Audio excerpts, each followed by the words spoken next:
Está no ar o Conexão Pinheiro, o seu telejornal semanal. Vamos aos destaques. Enem. Saiba como foram as provas em todo o país. Um momento de aprendizado e troca de experiências. Conheça um pouco da Semana da Comunicação na Faculdade Pinheiro Guimarães. Curiosidades, culinária e ótimas dicas de cultura e lazer. Tudo isso agora no Conexão Pinheiro.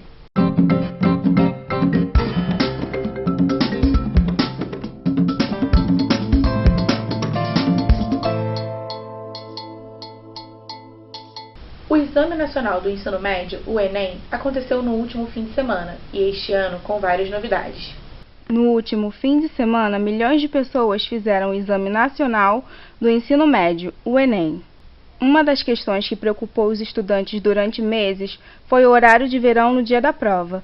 Muitos se preocuparam em perder a hora, mas isso não aconteceu. De acordo com o INEP, esse ano teve o menor percentual de faltantes desde 2009, totalizando 24,9% de alunos ausentes, representando 1,4% dos 5,5 milhões de inscritos. As provas aplicadas foram de linguagem, ciências humanas, ciências da natureza e matemática, cada uma contendo 45 questões, além da tão temida redação, que teve como tema manipulação do comportamento do usuário pelo controle de dados na internet. Em algumas cidades de São Paulo e Tocantins, as provas tiveram de ser canceladas devido à falta de energia, mas o INEP já informou que o exame será aplicado para esses estudantes nos dias 11 e 12 de dezembro.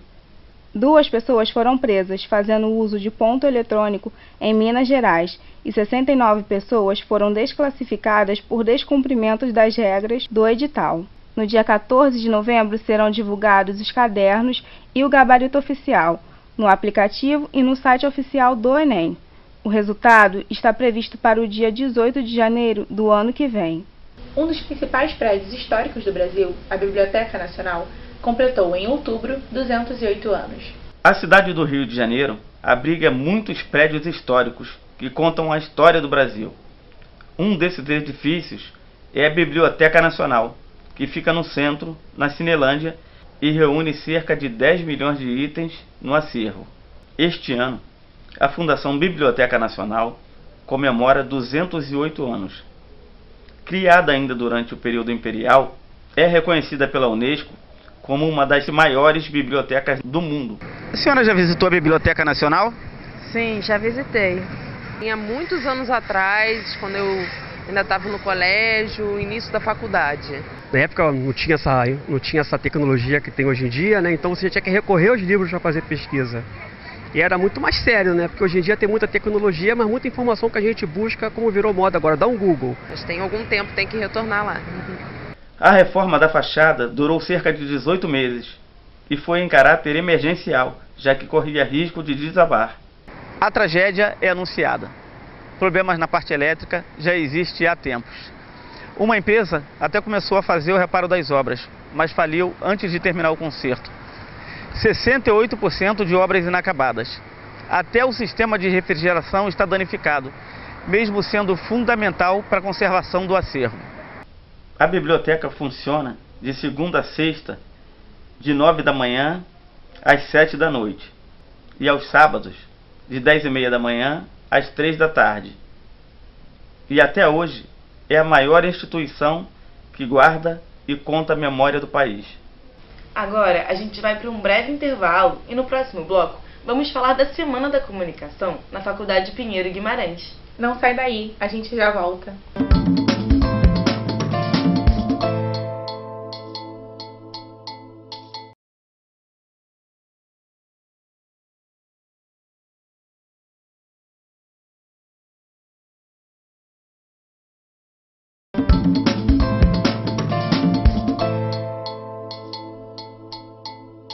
Estamos aqui com os convidados da Semana de Comunicação 2018 da Faculdade Pinheiro Guimarães, o repórter Vinícius Donala e a repórter Ana Carolina Raimundi. Sejam muito bem-vindos.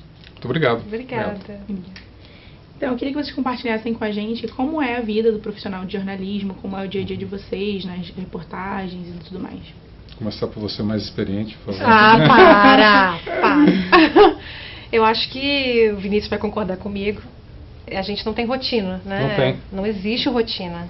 Se você quer algo dinâmico na sua vida, é isso. E acho que você é uma coisa que se retroalimenta o tempo inteiro, né? Sim. Porque é um desafio todo dia, porque você tira do zero da cartola todo dia alguma coisa do nada, do início. Você tem que todo dia vencer alguma coisa. É um assunto completamente diferente. E você não sabe o que vai ser amanhã. Você vai dormir sem saber o que você vai fazer no dia seguinte. Que horário você vai entrar, o que você vai fazer. Então, você tem que ter coração forte também, né? E é uma negociação muito louca com o leão da arena, né? Você matou 1000 leões ao longo de 1000 dias. Aí, no dia 1001, você não vai estar bem. E aquele leão vai te engolir. Então, mas você vai... Olha, eu já matei 1000 antes. Não interessa. Não interessa. É o leão do dia, né? E é um leão, pra gente que é generalista, que varia da energia nuclear, a dor de um pai que perdeu um filho, a alegria de uma medalha olímpica, né? É por aí que a gente transita. Exatamente. E como é essa mudança de humor? Que um dia vocês estão fazendo uma matéria feliz, outro dia vocês estão fazendo isso. E como funciona essa dinâmica, assim? É mais tranquilo ou não? Cada dia tem uma dificuldade? É a bipolaridade do jornalismo. Tenho reclamações lá em casa.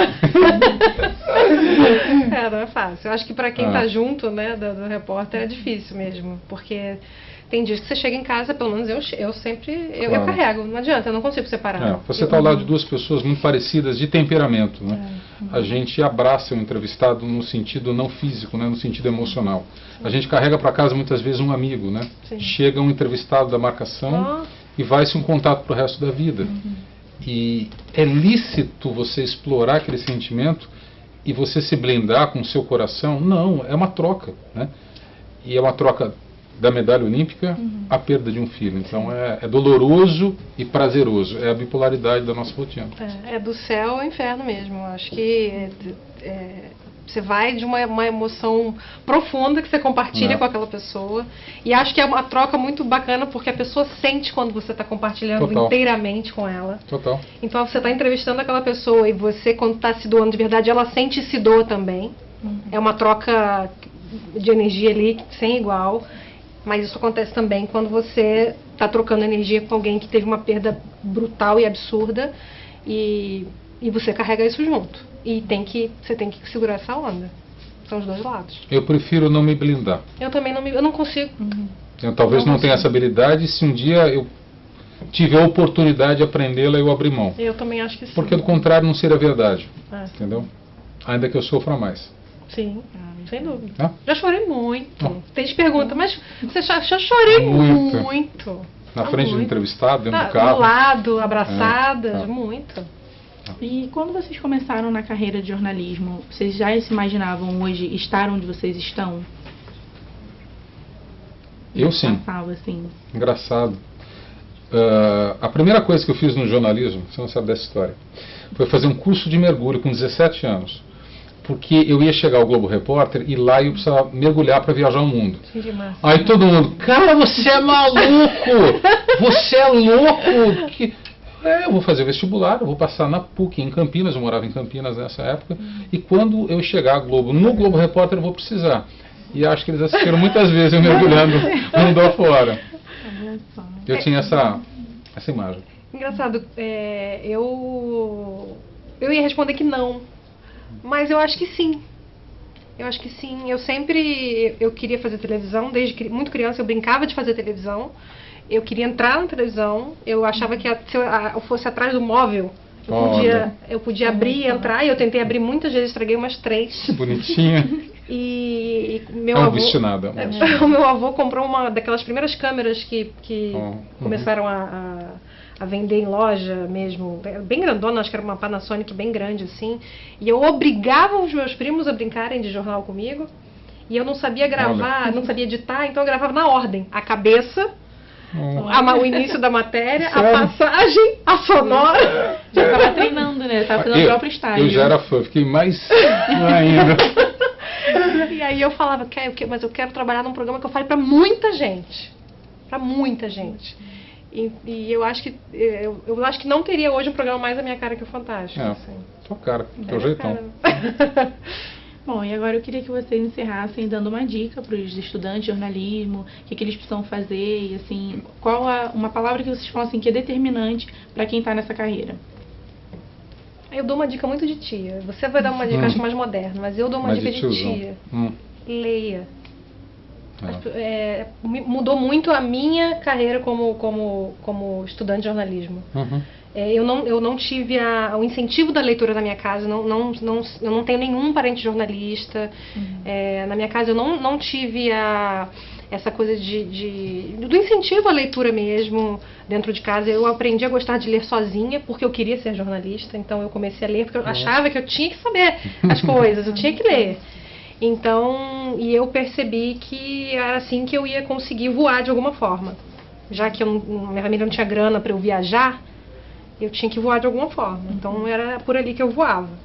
E como estudante de jornalismo eu via que os meus colegas não liam muito.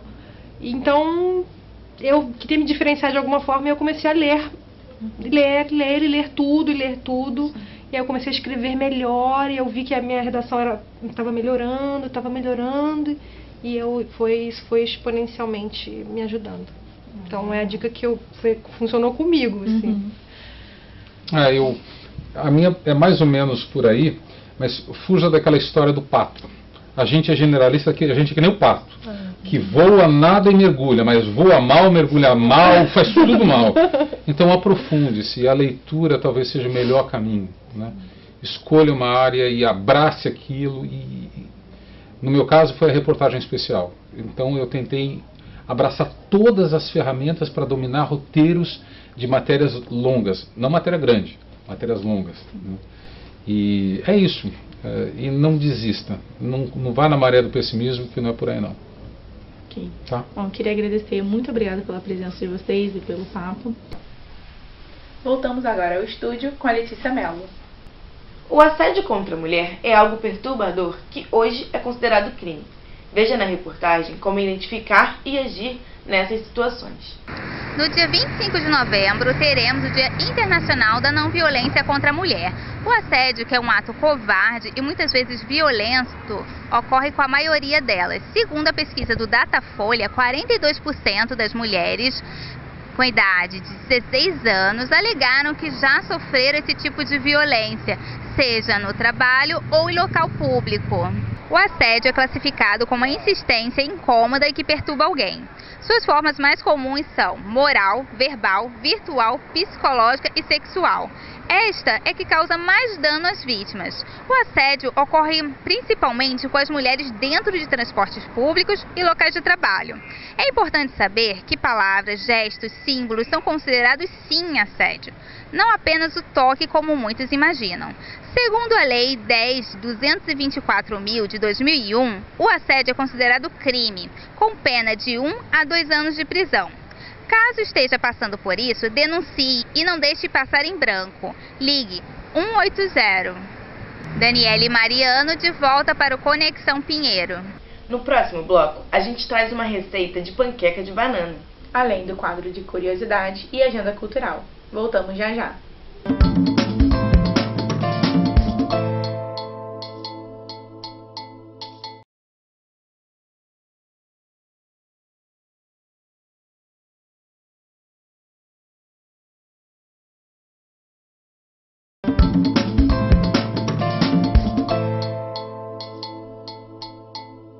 Vamos agora à nossa agenda cultural.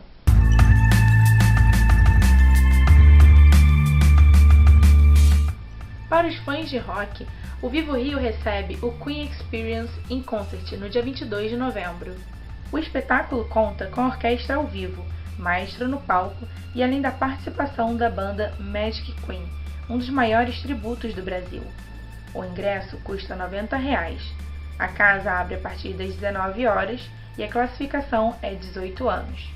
Para os que gostam de dar boas risadas, o Teatro Fashion Mall traz a comédia Homem é Tudo Igual, Não Vale R$1, apresentada por Guilherme Oliveira e com direção de Eri Johnson.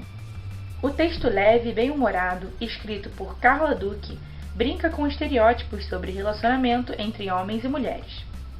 O ingresso custa a partir de R$ 60 a inteira, tem duração de 60 minutos, É exibido toda quinta às 9 horas e fica em cartaz até 29 de novembro. A classificação é 14 anos. E para a família, o Gentilezinha, personagem educativo que é amiguinho da educação e das boas maneiras, convida a todos a conhecer um mundo encantado da cidadania. A apresentação conta a história sobre as terras da educação, da generosidade, da tolerância, da honestidade e da gentileza. De forma lúdica e divertida, a plateia é convidada a interagir para reforçar os conceitos apresentados. As datas para as apresentações são 15 de novembro, às 10 horas, em Irajá, e 16 de novembro, às 9 horas, na Escola Municipal Levi Neves, em Tomás Coelho. Para maiores informações, acesse www.trilhacultural.com.br. A nossa agenda cultural fica por aqui. Voltamos agora no estúdio com a Letícia Mello. Eu aposto que você já dançou muito ao som do hit Gangnam Style.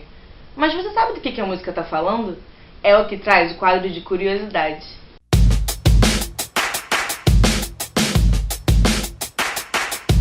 A música Gangnam Style, do cantor Psy, ficou em primeiro lugar nas paradas do mundo em 2012. É divertida e excêntrica, tornando seu intérprete o primeiro cantor coreano a entrar no mercado americano. Porém, a música trata de uma crítica ao capitalismo e luxo do povo sul-coreano.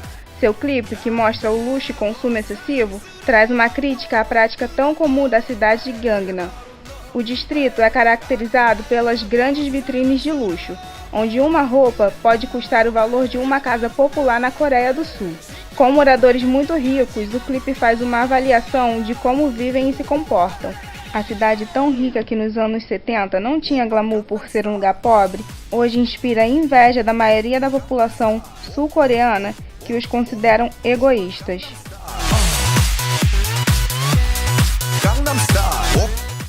Vamos aprender agora uma receita super prática de panqueca de banana.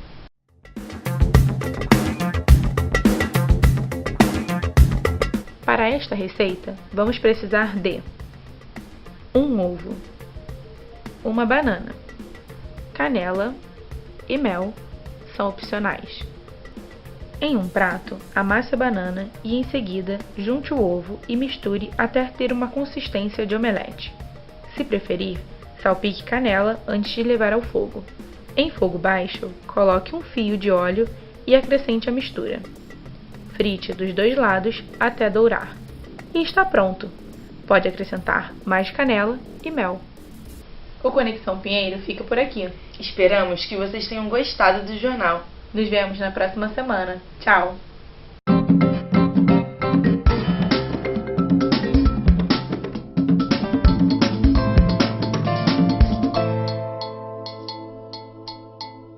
Não é segredo para ninguém que estamos passando cada vez mais tempo neles, os celulares.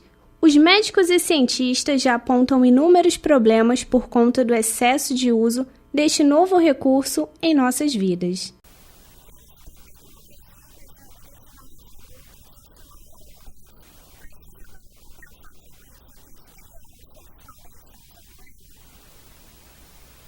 A Agatha adora ficar no celular.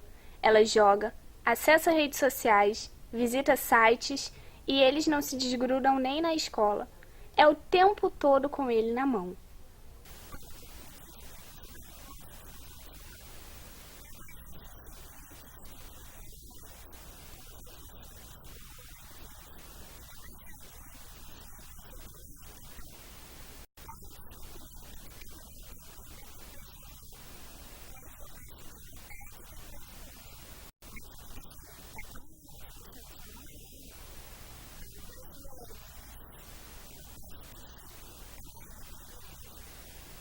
A Pamela, mãe da Agatha, conta que toda essa conexão é acompanhada de perto por ela e também pelo pai.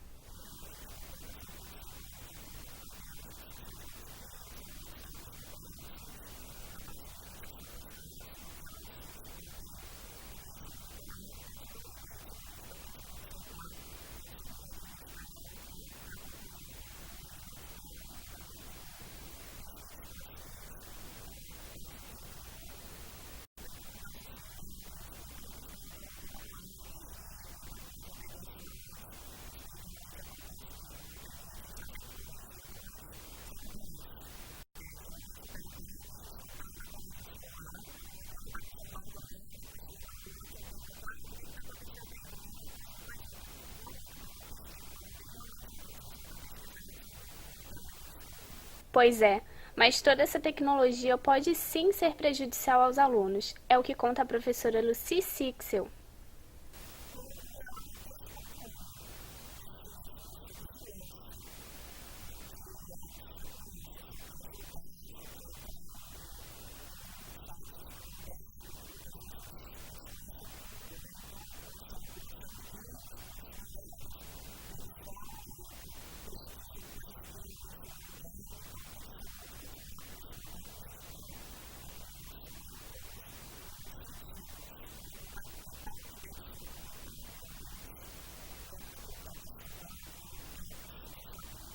Além da falta de atenção e concentração em sala de aula, outros problemas podem surgir pelo uso exagerado dos smartphones. Prejuízo no desenvolvimento cerebral das crianças, aumento da obesidade infantil, alterações no sono e vício infantil. Especialistas de organizações pediátricas do Japão, Estados Unidos e Canadá concordam que crianças menores de 2 anos não deveriam ter qualquer acesso a essa tecnologia. Para crianças de 3 a 5 anos, somente 1 hora por dia. Os especialistas apontam estudos que 1 em cada 11 crianças são viciadas em novas tecnologias. Você acha importante monitorar o que seu filho acessa à internet? Sim, muito importante. Claro, sempre. Com certeza, tem que ter uma supervisão de uma pessoa maior de idade. Você regula quanto tempo ele fica mexendo no computador, no celular? Sim, regulo sim. Sempre os pais têm que acompanhar de perto. E você, o que acha disso? Acha legal sua mãe controlar o que você acessa? Acha importante isso ou te incomoda? Assim, eu acho bom que eles têm um certo controle sobre a gente, assim. Na adolescência, aí eu acho que tem que começar a ter uma conversa, uma confiança. Tem dia e horário.